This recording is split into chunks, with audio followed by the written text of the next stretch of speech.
Hi everyone, thank you guys for joining me. We're down here where we're gonna, well, it's still Site A. It's very close to Site A. And so I want to show you guys kind of where we're at and how I found out about this place. So the geography is a swamp back there. I'm gonna try to zoom in here so you guys can see it. You guys can probably see the reflection as we drive by. That's all water back there behind those trees. And so what I think, you can see this steep incline. What I think has happened is they dug out and trenched out this little, what we are calling reedy branch here. And in the GPS, when you zoom in, you can see there's tons of holes all dug in, and further out this way as well, where the original location is. This is the original location of the shale. You can see it on the maps from the dark spots. See this dark section? Those dark colors are actually all different colors, reds and browns and greens. But that's how you can see where they're at. And we can see here, where we're at, in this location, there's a large dark section. And this is where all the shale artifacts are. There's also a bunch on this bank as well. But this is where we're going right now. I'm gonna show you. Let's get our focus right here, sorry.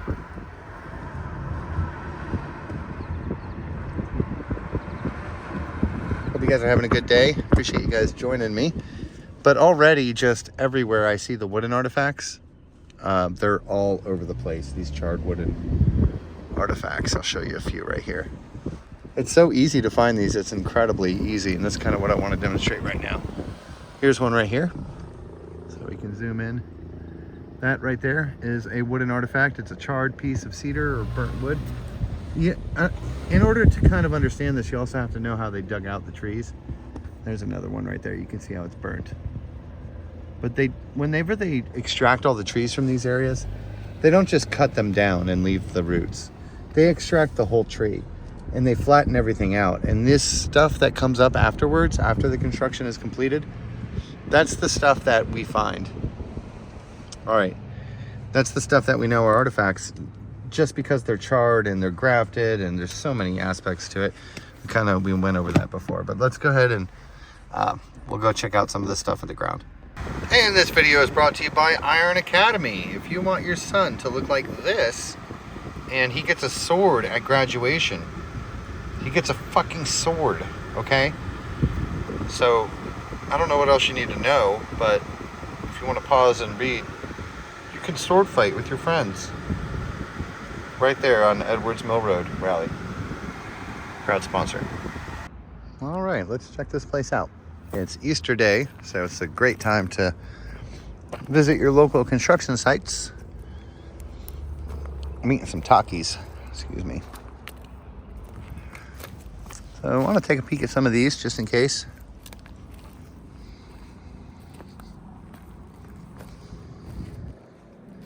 This is definitely one.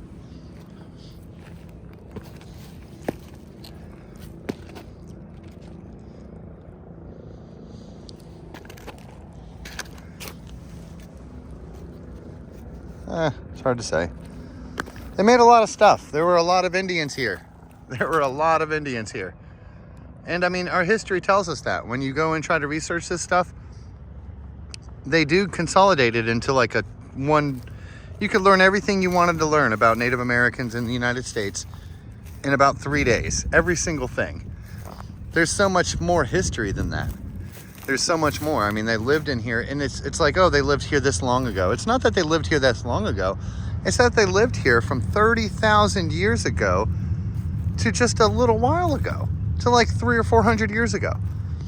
They have a history of 30,000 years in this area, right here, in this area, where instead of trying to like build with nature, we just rip out every single tree and flatten everything. And we end up reversing creeks and cutting off waterways and really destroying the landscape. But this entire area, I'm 100% sure of it, has been crafted and created. All of this stuff right here with all these little shale, I mean, a lot of this was, of course, created by the construction equipment. So we have to look at the level of the ground where it's at now we can see this huge drop off. So this must be all fill. This has to be all fill because of where the actual ground level is. So the only really, I guess the only thing we're going to end up see, everything is crushed. And it's a lot of the small ones, which probably came out of a waterway that was through here. I imagine this was a creek or a river that came down here. Maybe. I'm not sure. But it's just amazing how, I mean, even at the original site, sorry guys, I'm going to talk a little bit, but in the original site here in Alamance County, when I first started finding out about this stuff, the water, like they tried a certain way of making the water. Everyone just clicked off the video. Sorry guys. They tried a certain way of making the water go underneath and follow the same river path that it was going. It didn't work. Something happened. And over the course of 3 years, I watched it transform to where they just completely cut it off. Where the stream used to go the other way, the other side of the stream is now completely dry. There's no more water flowing through it. And the water that's coming from the reservoir, from the new housing development that was all built, all the water from the pavement and everything goes into this reservoir.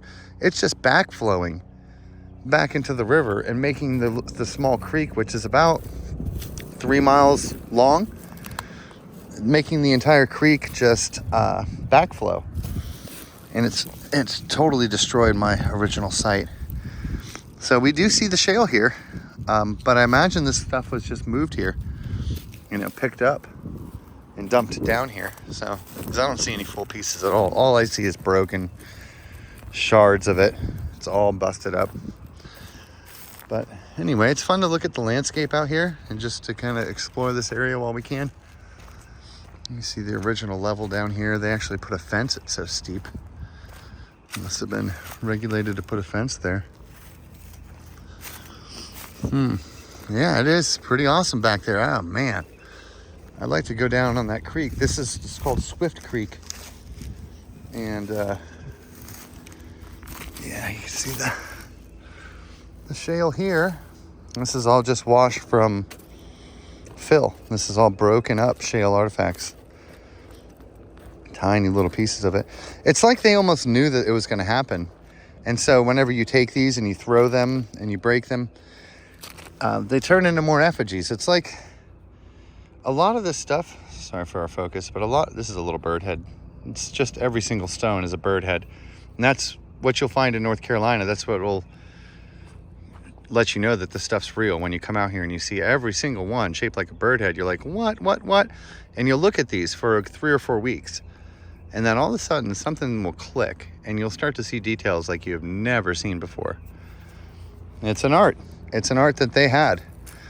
This is a hot rock. Hot rock. I love the silver. They put a reflective, I mean the whole shale I guess is reflective there. But you guys can see the silhouette here hopefully. Not very many of them survived, but heck, let's take a look at this little mini book. They're so beautiful. We're at a different distance today, so I'll try to keep our focus correct, but you guys will be able to see the profiles coming out. And then when you see that little nose sticking out and you see the mouth, look for where the eyes should be proportioned, and then in different proportions too. It's a matter of looking for those details.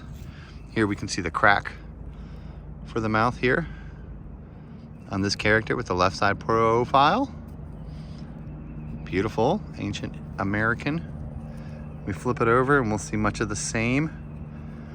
It looks like we have a shiny, see that shiny eye right there?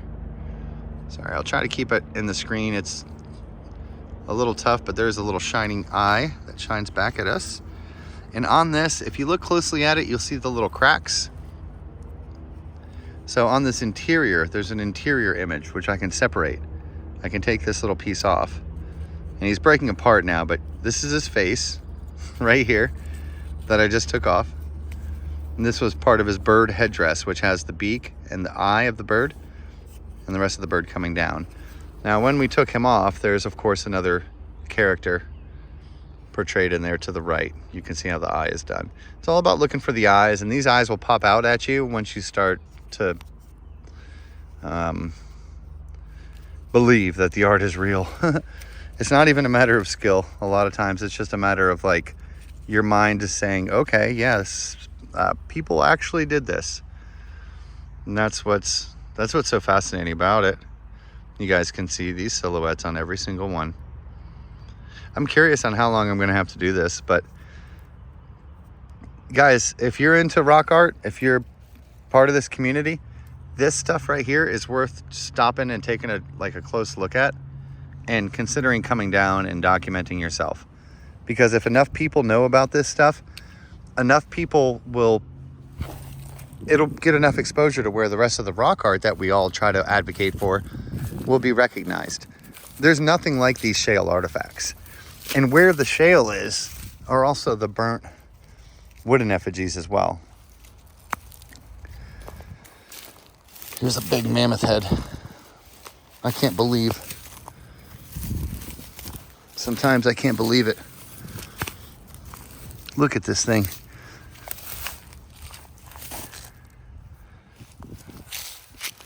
Do you guys see the big mammoth eye and how this is a big trunk of a mammoth? It's a head of a mammoth. Get the grass off of it.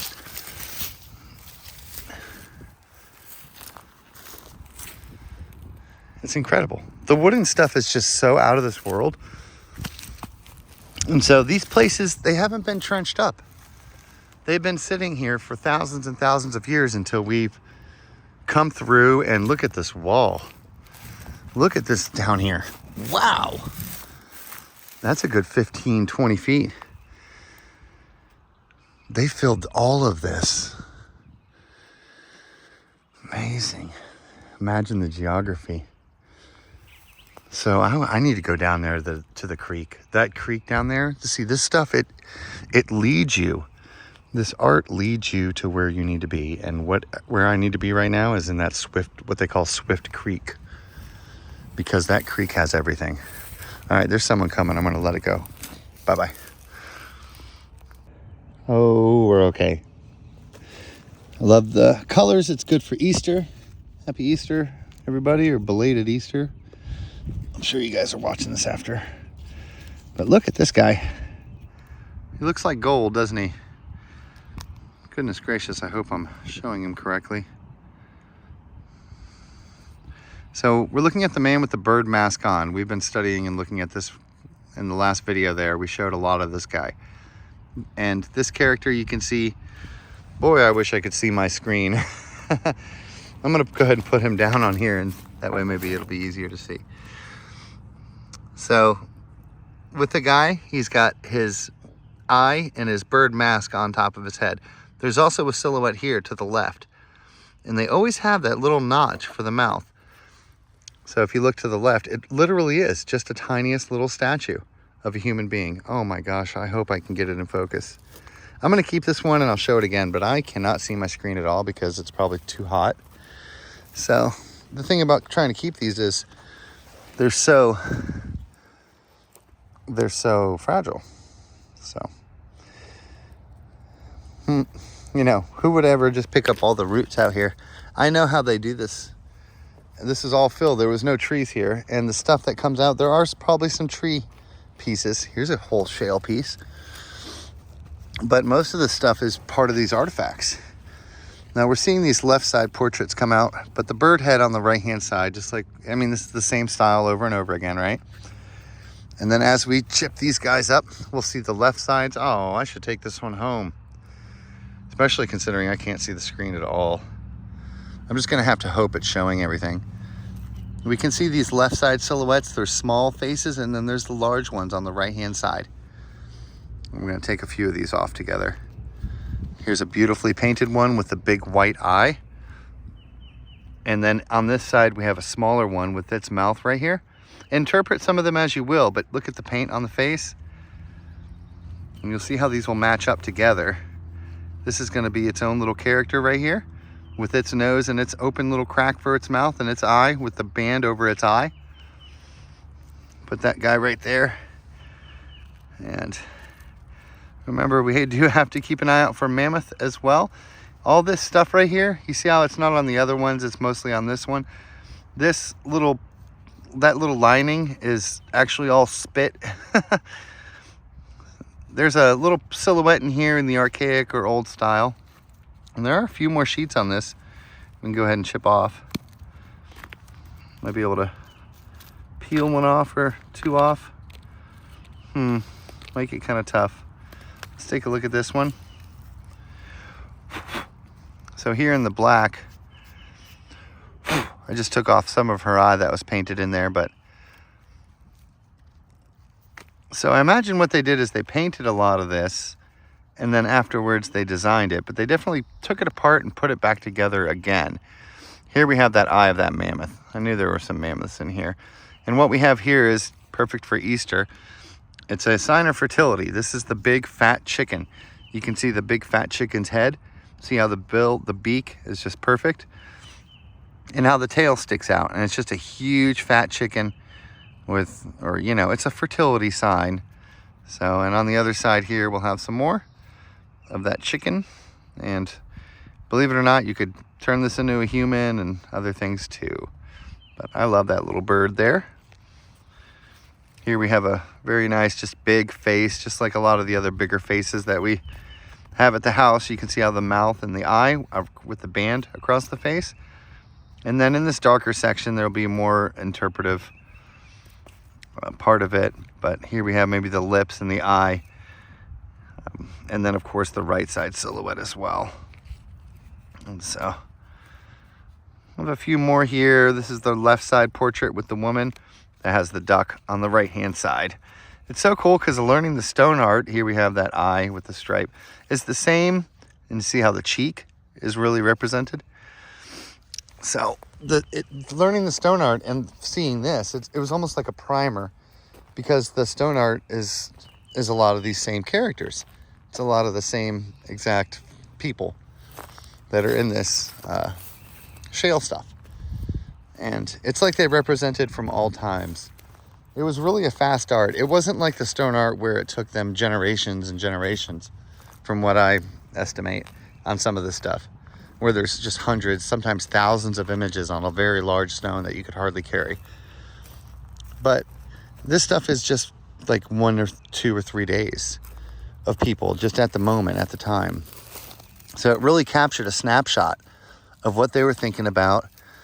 They definitely stuck gold in a lot of these things. That's probably a big gold flake. It definitely looks like it.